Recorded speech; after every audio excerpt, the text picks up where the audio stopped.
해저는 대다수의 사람들이 탐험하기 어려운 지역이며 그 속에는 상상하기 힘든 비밀이 숨겨져 있습니다. 신비로운 데스 아이스 스피어 때 자이 피럿 현상부터 해저의 이상한 소리, 그리고 5만 년 전의 해저 피라미드까지 이번 비디오에서는 해저에서의 놀라운 발견 15가지를 안내하겠습니다. 이러한 발견들은 여러분이 처음 듣는 경우가 많습니다. 새로 오신 시청자분들을 환영합니다.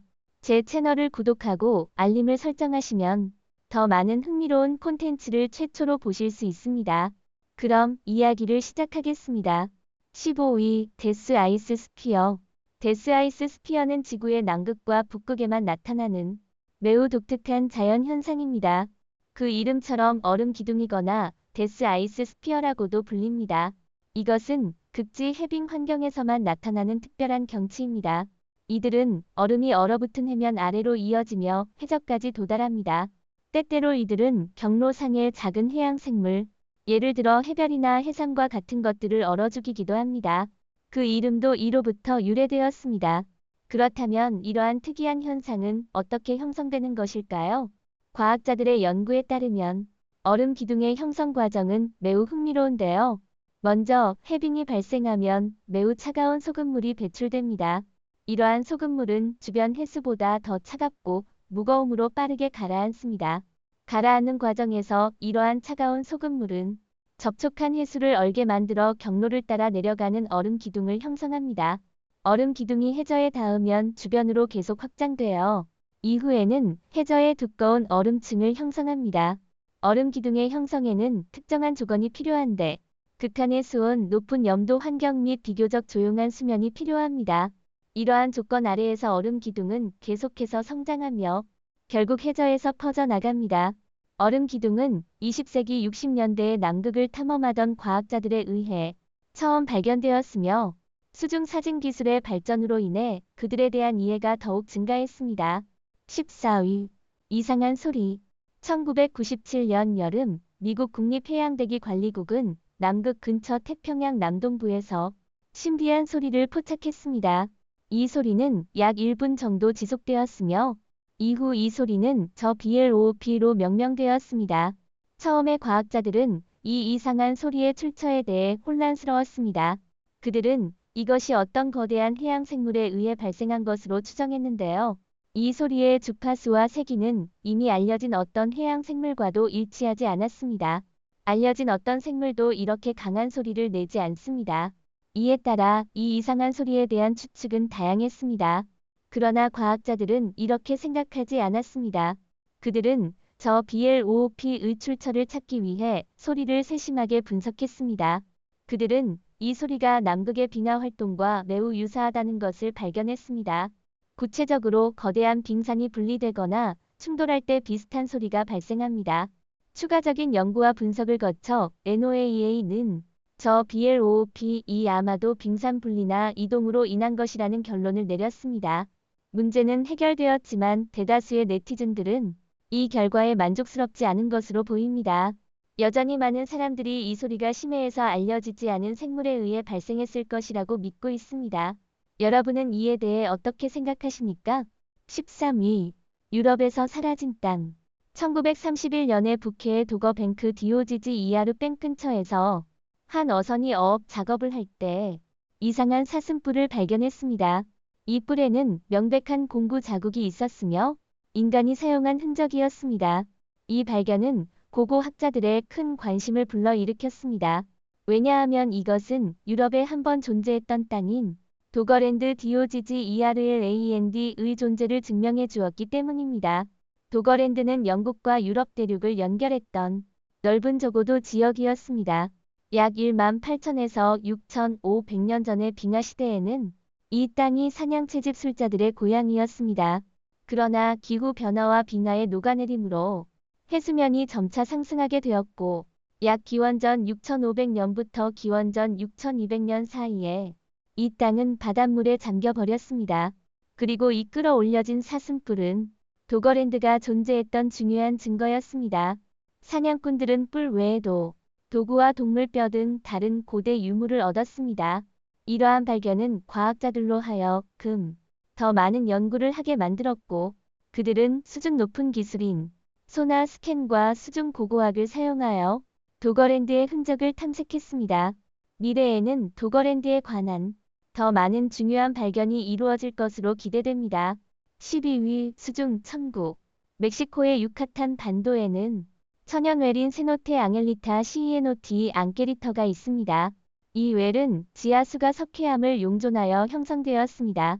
이 웰의 너비는 30m이고 깊이는 약 60m로 20층 높이와 같습니다. 이 웰의 가장 큰 특징은 총 3층으로 나뉘어진다는 것이며 각 층마다 다른 효과가 있습니다. 첫 번째 층은 수심 30m인 곳으로 이곳은 맑은 담수로 가득합니다. 두 번째 층은 30m에 위치하며 약 3m 두께의 안개나 구름 같은 것이 있습니다. 그러나 실제로는 황화수소입니다. 이것은 담수와 소금수가 혼합되어 화학 반응을 일으켜 이러한 이상한 현상이 발생했습니다. 이곳에는 가지런한 가지와 나무잎이 가득한 작은 땅 조각도 있으며 주변의 바위벽과 함께 환상적인 작은 세계에 있는 듯한 느낌을 줍니다. 이때 계속해서 다이빙하면 황화수소 층으로 들어갈 것입니다. 이 층은 두께가 3m입니다. 이 층에 도착하면 전혀 다른 느낌이 들게 될 것입니다. 시야가 점점 흐려지는 것처럼 보이고 주변 환경이 짙은 안개로 덮여 있는 것처럼 보입니다. 이 안개를 통과하면 세 번째 층인 소금수 지역으로 이동하게 되며 이 층의 면적도 점점 줄어들고 마치 깔때기처럼 작아질 것입니다. 따라서 대부분의 사람들은 여기에 오르지 않으며 주로 처음 두 층에서 활동합니다. 11위 흑해 아래강. 2010년에 영국 리즈 대학의 연구팀은 고해상도 소나 기술을 사용하여 흑해 바닥에 강이 흐르고 있다는 것을 발견했습니다. 이 강은 보스포러스 해협에서부터 흑해까지 이어지며 흑해의 바닥에 위치해 있습니다. 과학자들은 이 강이 적어도 템즈 강보다 6배 이상 크다고 추정하며 여전히 흑해 바닥에서 흐르고 있다고 합니다. 이 강은 구불구불한 강바닥과 강변이 있으며 육지 강과 유사한 급류 및 완화 구역이 있습니다. 물 흐름은 매우 빠르고 유량은 지구상 6번째로 큰 강의 물량과 동등합니다. 또한 이 물류 아래에는 수십 척의 침몰선도 발견되었으며 이들 선박의 역사는 일반적으로 수천 년 이상입니다. 과학자들은 이 강이 위치한 지역이 오랜 시간 동안 현재의 흑해가 아니라는 것을 추측하며 그곳에는 많은 사람들이 살았으며 지중해의 바닷물이 흑해 위치로 큰 양상으로 흘러 들어왔기 때문에 현재의 흑해가 형성되었다고 합니다. 12. 보비토엄. 보비토엄은 매우 특이한 해양 생물입니다. 그들은 매우 가느다란 몸체를 가지고 있으며 대부분은 1m 이상이 될 수 있으며 어떤 것은 심지어 3m에 이를 수 있습니다. 이러한 생물의 색깔도 다양하며 갈색부터 무지개 색깔까지 다양합니다. 그들은 많은 지느러미가 있는 것처럼 보이는 많은 수술을 가지고 있으며 머리 부분에는 2개의 강력한 하악이 있어 먹이를 가위처럼 둘로 자를 수 있습니다. 이러한 벌레는 주로 열대 및 자열대 해역의 얕은 물에 서식하며 특히 산호초 근처에 서식합니다. 그들은 육식 동물로서 작은 물고기, 새우 및 기타 작은 해양 생물을 주로 먹으며 모래나 작은 돌 아래에 숨어 있으며 수술과 머리만 드러내어 지나가는 먹이를 기다립니다. 이 생물의 공격 속도는 매우 빠르며 초당 6m의 속도로 먹이를 공격할 수 있으며 공격당한 먹이는 거의 도망칠 수 있는 기회가 없습니다. 먹이가 가까이 다가올 때 보비토엄은 빠르게 뛰어내리고 강력한 하악으로 물어서 물고 그 후에 번개처럼 빠른 속도로 모래 아래로 끌어당깁니다. 9위 실프라가리. 실프라가리는 아이슬란드의 싱겔비리르 국립공원 내에 있는 신비로운 수중달입니다. 그 이름은 북미판과 유라시아판이 매년 멀어지면서 생기는 것입니다. 매년이 지나면 이 두 개의 판은 약 2cm의 속도로 서로 반대 방향으로 이동하며 이로 인해 지각에 갈라지고 갈은 계속해서 확대되어 오늘날 우리가 볼 수 있는 황홀한 광경을 만들어냅니다. 시간이 지남에 따라 이 갈은 점점 깊고 넓어질 것입니다. 갈의 암석은 주로 양엽 기류와 화산암으로 이루어져 있으며 이러한 암석은 몇 백만 년 전의 화산 활동의 결과입니다. 실프라갈의 물은 롱크 빙하의 녹은 물에서 나오며 이러한 녹은 물은 약 30에서 100년 동안 지하에서 여과되어 매우 순수해지며 물속의 광물 함유량은 매우 낮아지므로 물의 투명도가 매우 높습니다. 수중갈은 매우 황홀하며 암석 사이를 통과하는 물류는 특별한 수중 지형을 형성하여 암석이 선명하게 보이며 표면에는 얇은 해조류층이 덮여 있습니다. 태양빛 아래에서 녹색 광채를 내며 빛납니다. 실프라 갈은 폭이 다르며 가장 좁은 곳에서는 한 사람만 들어갈 수 있으며 가장 넓은 곳은 몇십 미터에 달할 수 있으며 갈의 최깊은 곳은 60미터가 넘으며 이럼에도 불구하고 바닥의 암석을 명확하게 볼 수 있습니다. 8위 흑연굴. 깊은 바다에서는 흑연굴이라고 불리는 매우 특이한 현상이 발생합니다. 이들은 일반적으로 수심 1500에서 4000m 사이에 나타납니다. 흑연굴의 형성은 대략 세 단계로 나뉩니다. 먼저 바다 물은 깊은 해저의 갈라짐을 통해 지각 내부로 스며들어가며 그런 다음 이러한 바다 물은 화산암에 도달하여 약 400도로 가열되며 그런 다음 가열된 바다 물은 온도와 압력 변화로 인해 신속하게 바닷바닥에서 분출됩니다. 이 분출된 뜨거운 물은 화산암과 접촉하여 많은 미네랄을 용해합니다. 이러한 미네랄은 빠르게 침전되어 여러 해 동안 기둥 모양이나 뾰족한 구조를 형성합니다. 외관상으로 보면 특히 굴 모양에 닮아 있으며 그 굴의 정상에서 분출되는 검은 물질은 실제로 흑연굴 형성에 기여합니다. 이러한 검은 물질은 흑연굴 주변에 느리게 응축되어 굴의 규모를 확장시키고 흑연굴의 일부가 됩니다. 흑연굴 주변의 환경은 매우 특이합니다. 흑연굴 주변에는 많은 미생물이 살고 있으며 특정 화학물질을 분출하는 흑연굴에 의존하여 생존합니다. 이들은 전체 식품 사슬의 하단에 있습니다. 그 위에는 다른 생물들이 있으며 큰 파이프웜, 유조류 및 새우와 같은 것들이 있습니다.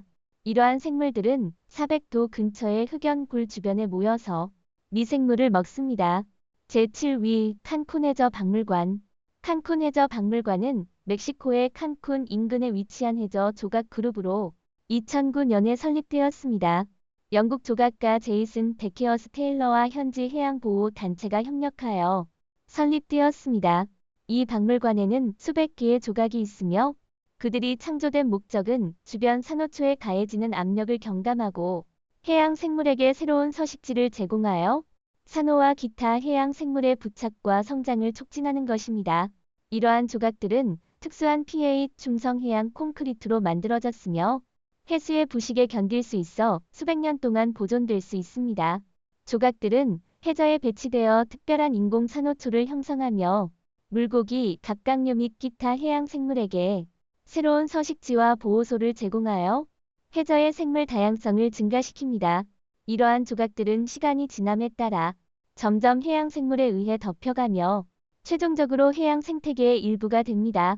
이 박물관은 과학자와 환경단체에게 해양 생태계와 인공 산호초의 발전을 연구할 수 있는 장소를 제공하며 이러한 조각들에 부착된 생물의 부착과 성장 상황을 관찰하고 연구함으로써 과학자들은 해양 생태계의 회복에 관한 소중한 데이터를 얻을 수 있습니다. 이는 전 세계적으로 해양 보호 및 복원 작업에 중요한 참고 자료가 됩니다. 제6위 해저 원형문해.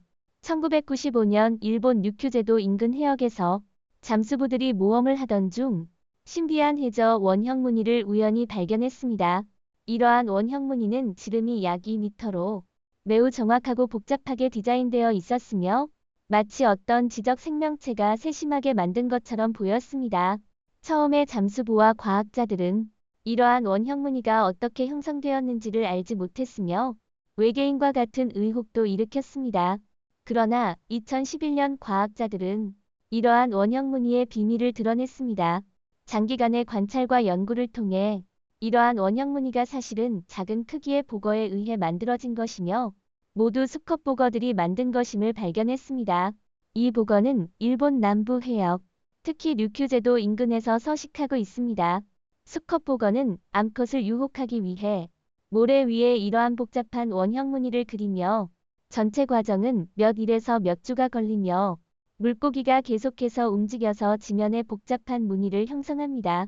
이러한 원형 무늬는 암컷 물고기의 주의를 끌 뿐만 아니라 그들이 원형 무늬 내에 알을 낳을 때를 보호하고 해류와 포식자로부터 보호합니다. 제5위 잠수한 고대 이집트 도시. 2000년 프랑스의 고고학자인 프랑크 고디오가 이집트 알렉산드리아 항구 인근 해저에서 고고학 작업을 하던 중 고대 유적 지역을 우연히 발견했습니다. 이후의 연구에 따르면 이는 약 2500년 전에 고대 이집트 도시로 그리스 로마 시대에는 헤라클레이온으로 불렸으며 고대 이집트 시대에는 토니스로 불렸기 때문에 토니스에서 헤라클레이온이라고도 불립니다. 토니스에서 헤라클레이온은 고대 이집트의 중요한 항구 도시로 나일강과 지중해를 연결하는 주요 해항으로 대부분의 수출입 무역을 담당했습니다. 도시에는 많은 신전이 있었으며 매년 많은 종교 의식과 축제가 열렸습니다. 당시에는 많은 이집트인과 그리스인들이 평화롭고 화목하게 살았습니다. 약 기원전 2세기에 이르러서는 지진, 쓰나미 및 집안 불안정성으로 인해 이 도시는 점차 해저로 가라앉게 되었으며 폐적물이 이를 덮었습니다. 고고학자들은 해저에서 많은 건축 유적뿐만 아니라 여러 도시 시설과 주거 지역을 발견했습니다. 발굴 과정에서 그들은 많은 조각상, 문서 및 다른 예술 작품뿐만 아니라 고대 선박의 잔해도 발견했습니다. 이러한 잔해의 발견은 우리에게 고대 항해 및 무역에 대한 중요한 정보를 제공합니다. 4위 쿨롬스크 잠수함. 쿨롬스크호는 오스카의 II 급핵 잠수함으로 주로 함정 작전에 사용됩니다. 이 잠수함은 다양한 미사일과 어뢰를 장착하고 있습니다. 1992년에 취역한 이후 2000년 8월 12일 연습 중에 불의한 침몰 사고가 발생했습니다. 러시아 해군은 사고로 인한 잠수함의 정확한 위치를 확인하는데 2날이 걸렸습니다. 구조 시도는 해상 상황과 구조 장비의 미흡으로 인해 여러 차례 실패했고 마침내 8월 20일에 잠수함 내부에 성공적으로 진입했습니다. 그러나 그때까지 이미 118명의 선원이 사망했습니다. 사후 러시아 정부는 사고 원인을 어뢰 폭발로 결론 내렸습니다. 해당 어뢰는 65에서 76 형킷 중형 어뢰로 고농도 과산화수소를 연료로 사용했습니다. 사고 당일 어뢰 내부 연료 유출과 어뢰 금속 부품 간의 격렬한 화학 반응이 발생하여 화재가 발생했습니다. 불길이 번지면서 잠수함 내의 다른 무기도 영향을 받았습니다.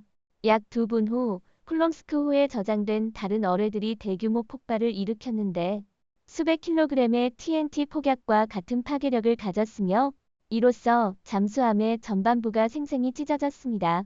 3위 세계에서 가장 큰 해저 산맥. 알고 계셨나요? 대서양 해저에는 세계에서 가장 긴 해저 산맥인 대서양 중앙해령이 존재합니다.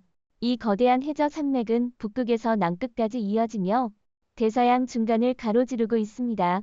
그 길이는 대략 16,000km이며 높이는 일반적으로 2000-3000m 정도입니다. 대서양 중앙해령은 지구 표면의 플레이트 운동으로 인해 형성되었습니다. 이러한 플레이트들은 퍼즐 조각처럼 함께 붙어 있지만 시간이 지남에 따라 서서히 반대 방향으로 이동하게 됩니다. 대서양 중간에는 미국 대륙 플레이트, 유럽에서 아시아 대륙 플레이트, 아프리카 대륙 플레이트도 마찬가지입니다.